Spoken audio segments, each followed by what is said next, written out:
আসসালামু আলাইকুম প্রিয় দর্শক, আজ আমরা এসএসসি ব্যাচ 2016 কিছু সংখ্যক বন্ধু মিলে একটা ইফতার পার্টির আয়োজন করছি। প্রথমে বসার জন্য পলিথিন বিছিয়ে দিয়ে এরপরে আমি আর লাইক মামু পানি দিয়ে দিবা লাগছে সবাই মিলে। আমাকে এই ছোট আয়োজন ছিল খেজুর, আলুর চপ, তরমুজ, ছোলা ভুনা, পেঁয়াজু, আপেল, বেগুনির চপ আর মালটা। এই পার্টিতে সবাই আত্মসঙ্গই কাজ করতেছে। লাইক মামা এদিক দিয়ে সবাই প্লেট দিয়ে দিতেছে, স্বপ্নদাদা সবাই বিরিয়ানির প্যাকেট দিতেছে, তামিম খন্দকার সবাই দিতেছে আলু চপ, লাইক মামা দিতেছে বেগুনির চপ, সুমন সবাই দিয়ে দিতেছে পেঁয়াজু, আর এই দিক দিয়ে আমাগো মনিরুজ্জামান মোল্লা সে তার ভবিষ্যৎ প্রজন্ম নিয়ে হাজির। বলে একটা প্রোগ্রামে সবাই তো আর হাতের সঙ্গে কাজ করে না, গুটি কাজ করে আর সবাই মিলে আসলে সেই প্রোগ্রামটা উপভোগ করতে। আমাদের এখানেও তার ব্যতিক্রম হয় না। এইবার হালকা করে সবার সাথে পরিচয়। এই যে হলো আমাদের ইমরান তাহির ভাই, তার পাশে যে চুপচাপ করে বসে ছিল ফ্রিল্যান্সার রাফিউল আলম ভাই, তার পাশে এই যে সুদর্শন সে হলো ইমরান খান, আর এই যে ফাঁকা জায়গা এটা আমাদের সুমন ভাই, আমাদের বিকে শেল জেনারেল ওসমানের নাতি, তার পাশে আল্লামা দেলার হোসেন, তার পাশে আমাদের তাহের ভাই, আর এই আমাদের মহাপুরুষ ইমরান হাশমির, তার পাশে আছে সাগর দাদা।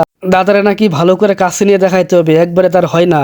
আর এই যে আমাদের রেমিটেন্স যোদ্ধা রাকিবুল ইসলাম কাকা, আর এই যে আমাদের একমাত্র সুপারস্টার মুরাদুদ্দৌলা, যাকে কয়েক অ্যাঙ্গেল থেকে না নিলে আসলে ভিডিওটা পরিপূর্ণ হবে না। আর এই যে ভুটকা বইসে হরণ হয়ে গেছে, ওনাকে দাঁড়ায় রেস্ট নিতেছে। আর পাশে এই যে আমার একমাত্র মামু নিজাম মল্লিক, মামু খালি হাতে বসে রয়েছে, এখনো শরবত পানায় গিলাস হাতে নিয়ে বসে রয়েছে মামু। পর্যায়ে আমাকে বিশেষ অতিথির একটা সাক্ষাৎকার শুনে আসি, সে টুপিটাপে মাথায় রেডি হইতেছে, চলেন শুনি। আসসালামু আলাইকুম দাদা। ওয়ালাইকুম আসসালাম। এই আজকের ইফতার পার্টিতে এসে আপনার কেমন লাগতেছে? খুব সুন্দর লাগতেছে, খুবই আমরা উচ্ছ্বসিত, ফুলফুরে মনে আমরা আসছি সবাই, পুরানো এসএসসি ভাইদের আমরা যারা আছি সবাই একসাথে সুন্দর লাগতেছে। আপনারা সবাই পুরনো বন্ধু বান্ধব আসছি, সব এক জায়গায় আসছি। আয়োজন ছিল ওই যে তরমুজ, মালটা, চপ, পেঁয়াজি, ছোলা, শশা, বিরিয়ানি আছে, কোক আছে, পানি আছে, এই যে শরবত আছে।